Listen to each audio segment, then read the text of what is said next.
What's up, Hobby Maniacs? Rob Bear here today with part 1 of our new Dark Angels Tactics video. Now, the Dark Angels Codex, it seems like it came out so long ago with all this talk of Age of Sigmar and all this new, July 4th festivities and things going on, but it turns out it actually didn't come out very, very long ago at all. So we wanted to take a look at this wonderful book. Now, again, it's another great Space Marine Codex, Space Marine-ish Codex. It's about just as big here. You can kind of see it's coming in, clocking in at about, half an inch worth of pages here. I think it's a 160 page book this time around, and it's really good. It's kind of like a refreshing blast of Dark Angels. Now, we haven't seen a good book and a good set of rules like this since 3rd edition. It's really nice to see this nice robust kind of feel to them. So we've got part 1 coming up next. That is just basically the starting to back with the warlord traits, getting into some formations and the war gear and some of the detachments as well. Part 2 is going to be the data sheets themselves, and then getting into some of the other stuff, like just basically breaking down some of the combos and things like that, and of course Lord of War, Azrael himself in the back. So without further ado, let's get right to it.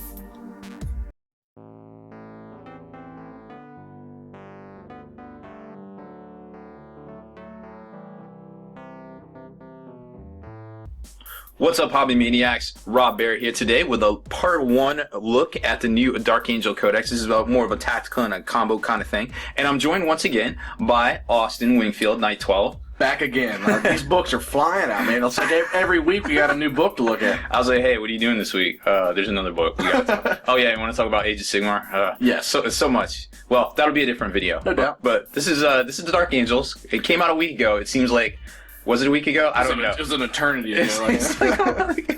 I don't know what's going on with these books. But anyways, I love it. I haven't been more excited about things. So if you guys are veterans of the channel here, you know that basically we like to start out at the back here and kind of go over a lot of the special rules and things, so that when we get to the data slates such as these, we can, kind of tell you guys what's going on, and we like to hit the formations last. So chances are this will be part 1, and as we won't get to everything. There's a lot. These books are huge. Like, they're getting thicker and thicker, so. I make the comment that it's kind of like learning a college level course, and I really feel like it is, a lot of times. Now, granted, that's all higher education and stuff, but I feel like we put just as much effort into learning these things as we do. I put more effort in, Rob. Just so you know. Well, I'm not grading you today. All right. The people in the comments might, but I'm not. So here's the appendix section. It's a great place to start. You got the warlord traits table, which was really interesting, kind of how they did this, and there's some gotchas and things too, like that I don't think Games Workshop maybe have intended. And then we've got these 3 little special rules right here. They're really good. I'm gonna be honest. Like I think all of them got boost pretty much. We're talking about the Deathwing, Grim Resolve, and Ravenwing. So basically, your universal rules that are in the book. Right. They're really good. Yes. Now, of course, Deathwing, a model with a special rule, has Fearless and Hatred Chaos Space Marine special rules.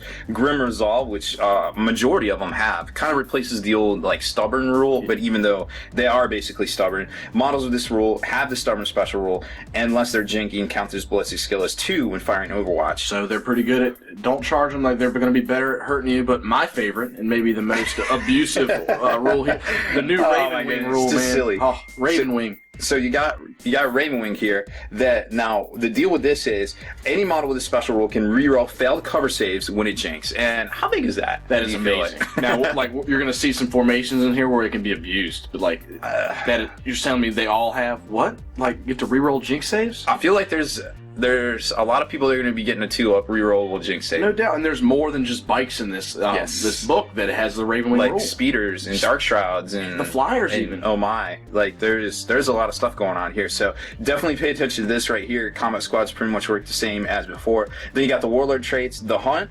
It's kind of interesting because it's precision shots, which doesn't reflect well to some of the guys that have it, which perhaps it should be worded precision strikes. Belial doesn't give 2 shits about having precision shots. I feel like. No doubt. I think they messed up on that. I do. Maybe we'll see on an errata or an FAQ come out, but in the meantime, that's how I would treat it personally.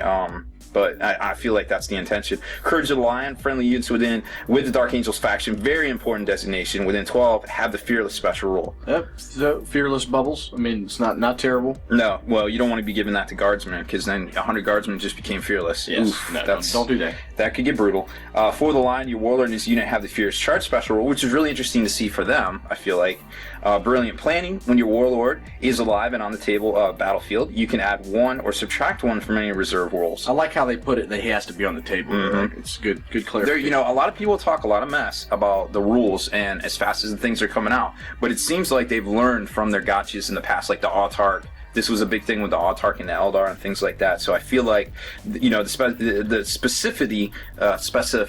That's a big word. It is. Of a lot of the words in here have gotten better over the years, over just the 7th edition. Rapid maneuver. Your warlord and his unit add 3 inches to their maximum move distance once they move flat out, turbo boost, run, or make charge moves. So charge to charge is what it really catches my eye. You start thinking about the warlord and his unit. Now, this isn't restricted to faction, so start thinking about this guy and another unit. Or say, I don't know, or Sikaran Rust Stalkers that already assault 9. Amazing. Now they're assaulting 12. Ding, ding, ding, ding. Yeah, ding.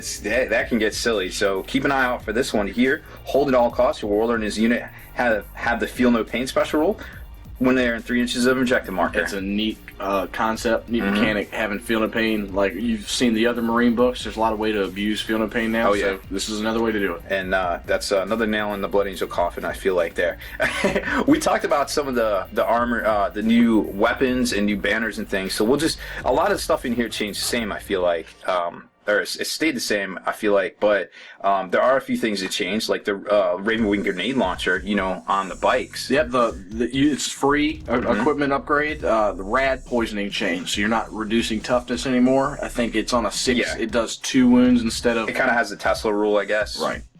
You kind of in a way there, which is really good. And then the stasis anomaly, -1 penalty to the weapon skill and initiative until the end of the turn. They still got that, so still really good. They just didn't want you to reduce toughness anymore. Well, once you see what some of the psychic powers are and the ways, there's a lot of room for abuse with toughness, I feel like. Then we got the Rift Cannon, and your favorite. This is so cool. It was Strength 10 AP2 blast weapon that with blind, but if you roll doubles when rolling your scatter, it leaves a vortex on the field. Which technically happens once per game. Like that, and isn't that nuts? Like, and this thing floats around, so. Again, you can abuse this gun's on a flyer. You can take a lot of these and do some neat stuff. Were you saying there was a formation with 12 of them? You could take 12 of them. So you could be, I don't know, creating a vortex twice per turn. If you get, we'll get over that when we get to the Raven Wing detachment, but it's nuts. This book's cool, man. Yeah, no, it's definitely got a lot of cool stuff. Flail the Unforgiven, I don't think changed, but the fact that you have to take that on your Sergeant for the Deathwing Knight is important to note. And then we get into, I think, chapter banner's the same. The Devastators have the Cherub guy here because they basically have the same options to take as they did in the Space Marine book. What else in here has changed? So the Deathwing Company banner is pretty much the same. That's the +1 attack within 12 radius bubble there. We kind of saw that last edition. Now the special banners like the Banner of Devastation and things, those are gone. They're gone. I think the generator's gone now too. The power Void Shield, yep, or Power Shield, Power Field generator? Power Field generator, yes, is gone as well. So a couple things changed, a couple things got a little bit better. You got Raven Wing Company banner. That stayed the same. I'm glad that's still there. So you still get to auto pass, hit and run, and run an extra. D6 when you're hitting and running. So I tell you, there might be a battle report on the Long War where Kenny literally rolled 4 6s in a row to hit and run. They won 1,000,000 inches. They really wanted to go. Signum, stuff like that, all still the same. And then you get into the vehicle equipment. Pretty much all still the same as well. Now, one thing to note, and this is the only place it says it, for the Terminator armor, when modeled with the Deathwing special rule arrives by Deep Strike, treats all of its ranged weapons as in the twin linked roll. It's really good. Yeah, so don't forget this one right here. It got a couple of people already in some of the earlier comments and things, but it's right there. Relics of Caliban. Nothing too crazy standout. I like the Eye of the Unseen. No doubt, getting preferred enemy. Like I said, it's not faction, so it just gives it to whoever's in your unit. Yep. There's another easy way to get a Feel No Pain with the Shroud of Heroes, which also gives you Shrouded if you're by yourself, so I don't know if that's good, but it's a Feel No Pain. I mean, if you're on a bike, you get that reroll. That seems good for, Raven Wing special roll, but the only person that has it HQ-wise is Samael, so I don't know how that's going to sort out. That might be another typo. We're not sure. Mace of Redemption seems okay. Monster Slayer of Caliban is like a reverse demon weapon, kind of for the good guys there, so nothing too super crazy crazy, but lots of flavor. Then we got the Interomancy discipline, which is the new psychic discipline for these guys. It's pretty neat. I like some of those spells in here. Yeah, and now I think, we talked about this in depth, like, between the webcasts and things like that over the past couple of videos, but just to recap, Mindworm, obviously is a really cool thing to just have as a Primaris. The fact that you are reducing some of these characteristics from weapon skill, ballistic skill, initiative, and leadership by 3 is huge. We'll just think there's a lot of combos. You start thinking Yes. about the books we've already gone over. That Right. There's so much out there that like messes with leadership and then requires you to take tests. Like you look at spell number 1 here. Like, you take 3d6 for your fear test. Right. Like, It doesn't force you to take a test, but it forces you, when you do take a test. 3d6. Like there's it's a lot of huge. combos here. I like it. I almost feel like the Warp Charge 1 stuff is a little bit better than the Warp Charge 2 stuff, and 3. I mean, if you get this Mind Wipe off on somebody over and over, like every turn, that could get pretty brutal. But again, it's a Warp Charge 3. You do have the Librarius Conclave. It's similar to Space Marine 1, but they're only doing it on 3-ups. But, there's a couple of combos in here, but I feel like this is meant to be used with some other things. But fortunately, the Librarians can still get from other disciplines. Oh, they can still roll any Yes. other charts, but I abuse leadership. Like this book right here can really abuse leadership. So think of that when you're reading it. Yes, definitely. Very, very much so. So you've got the Interomancy. Now you've got the 2 detachments here. And I think Austin definitely wants to talk about the Ravenwing one, so we'll start there. Well, if you guys listen to the Long War podcast, we talked about a list last week. This is amazing. Best Ravenwing armies ever. It's 1 HQ. You can have 2 more, but like Rob said, They're supposed to have the Ravenwing special rule, which isn't conferred to anybody as of yet. right. So just Samael has it right now, but hopefully they'll come out with something where bikes can get it. Yeah, or like the HQs maybe. But Rob, you can take 12 fast slots. That seems better than the 3 you normally get. So, wow, man, start looking at everything that has the Ravenwing rule in this. It's a lot. So, like, basically all of your speeders, Black Knights, regular bikes have it. Dark Shroud. Dark Shrouds, all of the flyers The have them. Nephilims, yeah. So 12 slots. Yeah, that's pretty huge. And honestly, this stuff, you could easily fit this still in an 1850 army, I feel like. Oh, it's an interesting list. Like, there's no troop slots. Like, you can't take troops in this. Who okay. cares? We'll take fast. Yeah. But there's some cool stuff here. Something people are going to get messed up on. It's the speed of the Raven.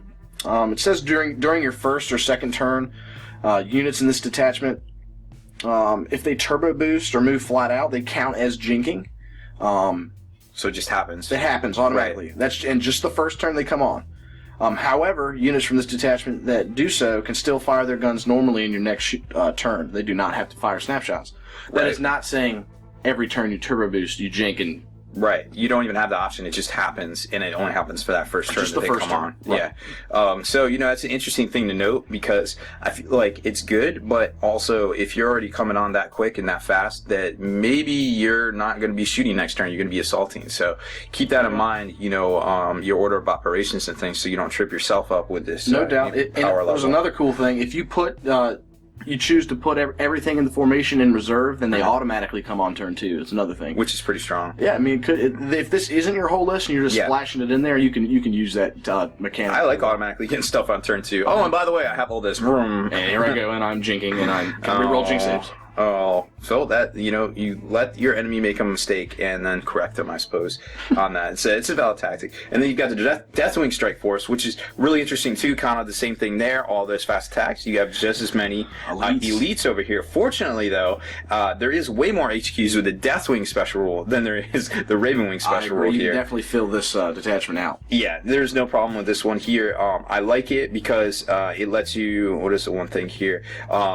Yeah, you can basically have battle focus. You basically get battle focus like the Eldar. You can run then shoot or shoot then run, kind of depending on how you want to do. So you can always take a mix. Nemesis Strike Force has that as well. It's pretty neat. They do.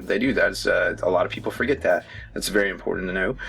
And then Summon the War. They when this comes in via Deep Strike, if your army includes a Ravenwing attack squadron or a Ravenwing Strike Force C opposite, you can choose to automatically pass or fail reserve rolls when there is no need to roll. So You're going to get them in when you need them. You get to get them in. At least turn 2. And these bikes over here, their buddies on the next page, they got a lot of teleport homers. Yes. Like, these guys aren't scattering when they're landing next to their bikes, and these bikes are scouting and flying around. And Yep. It's fun. I'm telling you what, like, it's going to be fun to see. It is a very fun Z army, and let me tell you what, the Dark Angels have not been blessed with such a robust set of rules since probably 3rd edition, I feel like. So, it's really cool to see them finally come through with some really solid rules. So let's touch on this new Lion's Blade formation.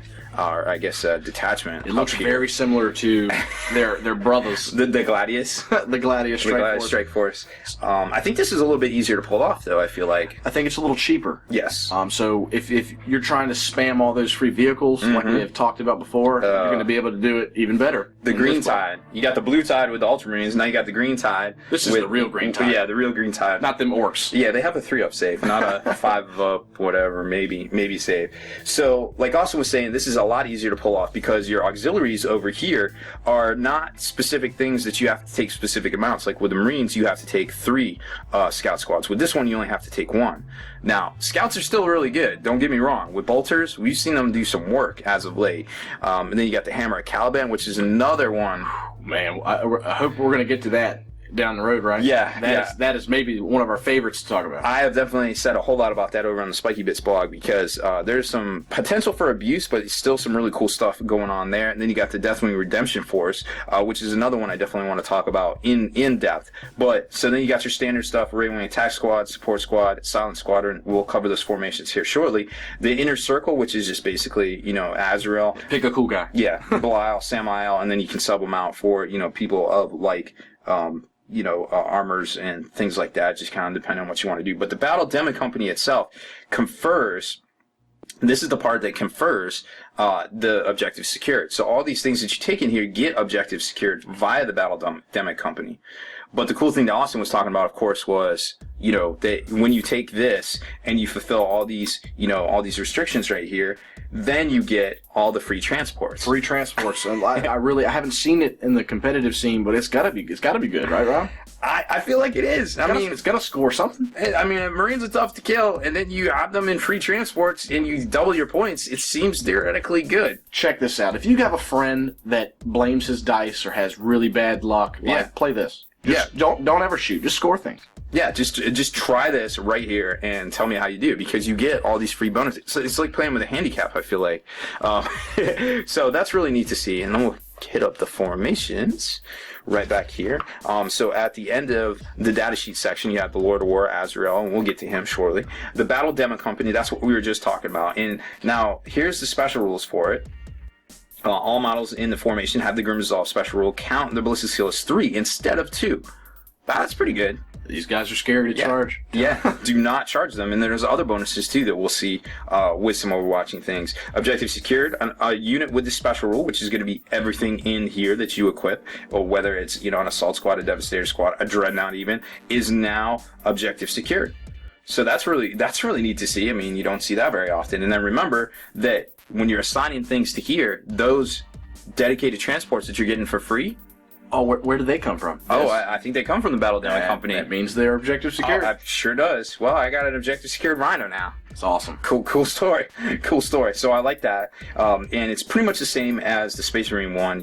One company master. Now remember, part of the requirement is you have to take a captain, or I guess, in this there, a company master or a chaplain, vice versa. One and one. Right. So then you get the Deathwing Redemption Force right here, which gives you lots of variety here, but mostly, you're just concentrating on your Deathwing Terminators, which is, kind of the meat and potatoes of this list. You want to run down that one there? Oh, so preferred enemy, Chaos Space Marines, poor Chaos. Yeah. These guys don't like you. But Deathwing Assault, and I think this changed a little bit. It did. So, Deathwing Assault, this is how it reads now. All units in the formation must be placed in Deep Strike Reserve. Immediately after determining your Warlord traits, make a secret note of which of your turns you would like to each Deathwing Redemption Force in your army to arrive. Fair enough. Your turn 2, 3, or 4. All units in this formation automatically arrive by Deep Strike at the start of the chosen turn. So, obviously, teleport homers. Can't come in turn 1. Right. I think you used to be able to do that. With, but still similar.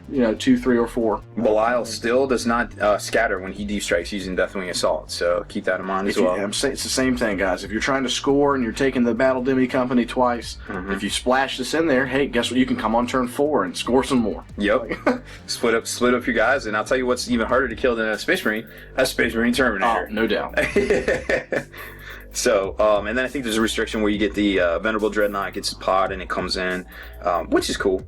Yeah, no doubt. They also get the run and shoot or shoot and run rule when they arrive via deep strike, like that other formation we already went over. Yep, very cool stuff. And I believe they get split fire as well. So you can be rocking off, some of the Stormbolters at one thing and rockets at the other. Ravenwing Attack Squad. This one's okay. So you got one bike squad. Now this is very specific. One bike squad or one attack bike squad and one unit of land speeders. And the land speeder can only be one model. So It's kind of like a more compact version of the strike that we were just talking about for the Ravenwing. Okay. Yeah, well, no doubt. And these but it does guys, have scout. It has scout, so that's great. The benefits for taking this formation are pretty neat. I believe attack squadron. I think it boosts again your ballistic skill characteristic when targeting something. Let's see how that reads. One to the ballistic skill when shooting at the same target. As the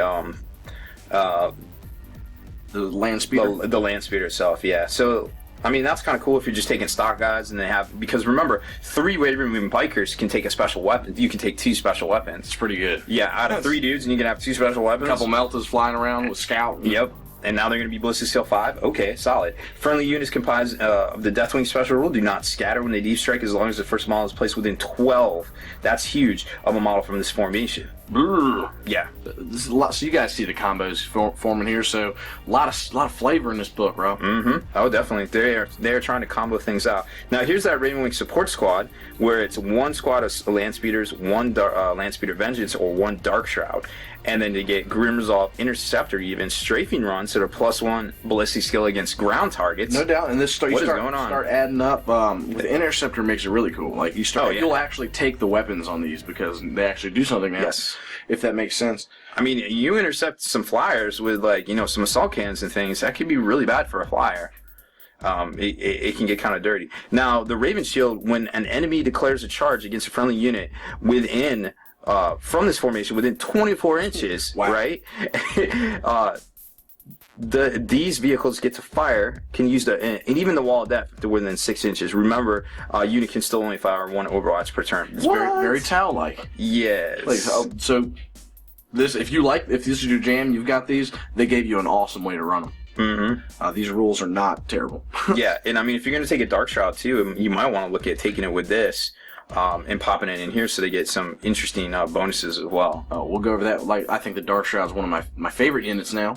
Oh yeah, it's going to make all of these guys have ridiculous jig saves, basically. Yep, without doubt. And then next up is the Ravenwing Silence Squad. These guys are kind of funny. So this is kind of like the Space Marine one, where you get 2 Storm Talons and a Raven, a Storm Raven. So you get 2 Nephilims and 1 Dark Talon. That's basically the guy with the Rift Cannon, and the Nephilims are kind of like the fighter jets. And this is kind of like the flavor of trying to capture some of the Fallen. So you got, whenever you make a bombing run with Stasis Bomb on this Dark Talon, you do not roll for scatter. It hits automatically. Now remember, that's a once per game kind of thing. Yeah, so it's the bomb. It's kind of a bomb thing. Enemy models that suffer an unsaved wound from the Stasis Bomb roll 2d6 and pick the highest result when taking an initiative test to see if they're removed as casualties. That's really good. Yeah. Now that double your chances. That doubles, yeah, absolutely. Yeah. So you're going to be making some people upset for sure. If you're trying to do a mechanic with this, it's definitely worth trying to take this formation if you can fit it in points wise. And missions that use victory points when you determine the Slated Warlord, it's worth D6 additional victory points as well. So that's kind of cool. And then Fighter Escort, just like the Storm Talon and the Storm Raven one, you only make one roll for reserves. They're basically all attached together as far as reserves go. And you can re-roll it. So yep. It's you can really bet on that. It's yeah. Like I said, if you're gonna take that, it's totally worth fitting in here with these guys here. Now, next up is the Hammer Caliban. We almost saved the best for last here. This is a really unique, very unique. I haven't seen anything like this before that I can remember. Kind of formation. So you can take 1 Tech Marine, 1 of one unit, one Land Land Raider of your flavor here. You can take a Godhammer, Crusader, or the Redeemer, and then you can take a squadron of Predators, Whirlwinds, or Vindicators. And what's neat about this is, they're all one squad. yeah, So that is a Land Raider in a squad of armor 13 and 11. Like, yeah, this is a multiple armor squad. Like this, I don't think we've seen this before. Right? No, it's it was interesting. I was like, wait a minute. Did they do it? They did. Yeah, because you allocate wounds, you allocate hits to this squadron just like it's infantry. So you allocate a hit. Okay, I put it on my Land Raider because I definitely maneuvered it to be the closest thing to the side armor of my Predators. It is huge. And now you're hitting armor 14 instead of the squishy armor 11 on the sides of the Predators. It definitely helps out. We've been talking about Predators. Like, I want to run it as with Vindicators. Like, You could do that as like, well. be up in your face, but there's so Yep. many ways to do this. Like, just think, people are actually going to take these small vehicles if they have a armor 14 bodyguard. Oh yeah, without a doubt. I mean, and you've got two different ways that you can run it, like Austin. Well, two different realistic ways, I feel like. So you can run it with all las cannons on the Predators and straight just you get Monster Hunter and Tank Hunter, not just if you have all three. So you're gonna be straight blasting stuff. You could have Godhammer pattern on the Land Raider itself, just straight las cannon everything in the face. And you have to join the Tech Marine to that Land Raider. You're hitting on Ballistic Steel 5 now. Really good. Because of his ability, part of the special rules here. So what's really neat about this is, or you can do the grab ass game and have 3 Vindicators sitting back in the cut with a Predator, a Land Raider running interference for them. You can even put Azrael in there. You join Azrael to a squad of the Tech Thralls. They all have a 4-up involved. And they're sitting in there with their little monkey wrenches, like fixing everything on the Land Raider. So unless you get a lucky penetration through, explodes result, this is a 9 invincible unit, I feel like. I really like it. We've seen a lot of combined units in a lot of the books. Even go back to like the Night Titan Codex. There's the 3 knights that are a unit. Yep. You know what 1 invisibility does for this? It makes it all invisible. I didn't even think about that, and that's realistic with the Librarius Conclave. There's so many ways. It's going to be easy. Let's be honest. That's all invisible in my list, dog. Like, yeah, I mean, what can you say? Like, oh, dude, your tanks are so broken. Dude, tanks have never been broken in 10 years. Shut up. Like, this is the new thing. Like, get over it. Like, this is it's just cool. I want to drop strength 10 pie plates on people with a Land Raider bodyguard that's invisible. Like, it's going to happen. Don't hate on me. Yeah, seriously, don't hate. This is happening. Don't fight it. Oh man, so we're about out of time on this video, and we covered about everything I thought we should. So we'll just cut it right here, and we'll come on back for episode 2 of the Dark Angel Tactics review here on Spiky Bits. Alright, so there it is. Part 1 is over of the Dark Angels Tactica video. Now, check out Part 2, which should be up in about a week here on the Spiky Bits YouTube channel for some great ideas about the data sheets and things like that. And of course, we've set the groundwork, we set the foundation for everything that's in here to basically all the special rules and things, so we can just blow through the data sheets and knock all of that out of the way, because that's sometimes the hardest part, is getting all the special rules and things and finding all that in the book. And it's just you don't want to be flipping through the pages and back and forth and back and forth and back and forth. So again, it is a great book, and there's so much more to say about this, so definitely tune in for the next video here shortly. If you haven't done so already, head on over to the Long War. That's the home of the battle ports for exclusive content, early access videos, and now exclusive membership discounts at select retailers. Become a veteran of the Long War today.